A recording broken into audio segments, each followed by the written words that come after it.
Jeffrey Epstein didn't build a tech company. He didn't run a famous hedge fund. He didn't invent anything. Yet he lived like a billionaire, with private islands, private jets, mansions across the world, and access to some of the most powerful people on Earth. So here's the question no one has ever fully answered. How did a man with no visible business build one of the most expensive lifestyles in modern history? This isn't a conspiracy story. It's a financial mystery hiding in plain sight. Jeffrey Epstein was born in 1953 in Brooklyn, New York. No wealth, no elite family name, no inherited fortune. He attended Cooper Union and later New York University, but there's no public record that he completed a degree. By all reasonable expectations, Epstein should have lived an average life. Instead, he somehow jumped straight into elite financial circles, and that jump began somewhere unexpected. In the mid-1970s, Epstein took a job teaching math at the Dalton School in Manhattan. Dalton wasn't just a school, it was a gateway. The parents were executives, financiers, and industry leaders. Epstein wasn't just teaching students, he was observing the families, learning how power worked, and identifying opportunity. One parent noticed him, Alan Ace Greenberg, the CEO of Bear Stearns. That single connection would completely change Epstein's trajectory.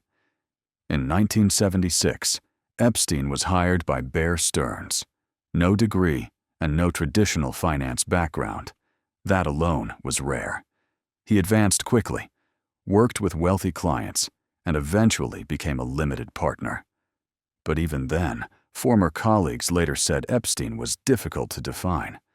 No one could clearly explain his specific role or point to measurable success. In 1981, Epstein left Bear Stearns under unclear circumstances. What mattered wasn't how he left, but what he took with him: elite access and credibility. After leaving Wall Street, Epstein created his own company, J. Epstein and Company. He claimed it served only ultra-wealthy clients. There was no website, no public filings, and no visible track record. Yet somehow, it attracted billionaires. His most important client was Leslie Wexner, the founder of Victoria's Secret. Epstein was given extraordinary authority, including power of attorney over major financial decisions. Soon after, Epstein gained control over vast assets, acquired a Manhattan mansion worth tens of millions of dollars, and built a web of offshore entities. Years later, Wexner publicly stated that Epstein had misused significant funds and permanently cut ties. This remains one of the clearest, documented financial controversies of Epstein's career.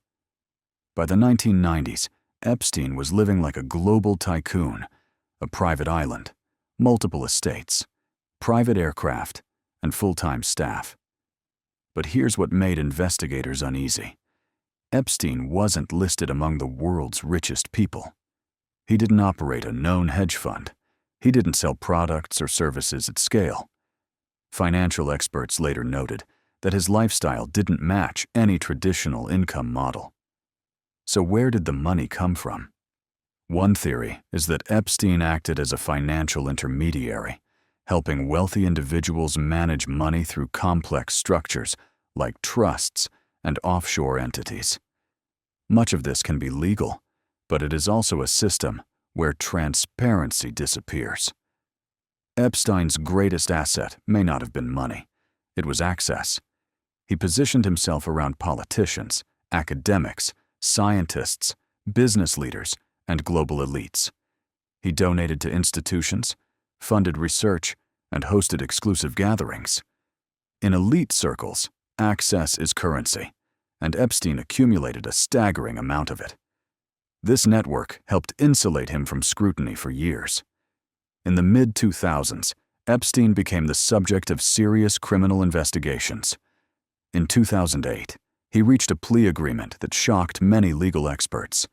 The penalties were limited, federal charges were dropped, and potential further investigations were halted. Most notably, his finances were never comprehensively audited.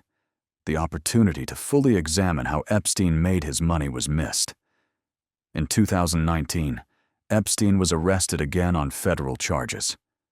This time, investigators began untangling offshore accounts, trusts, and shell companies.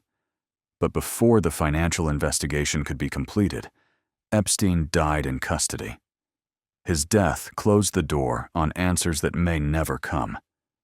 Jeffrey Epstein's story isn't just about one man.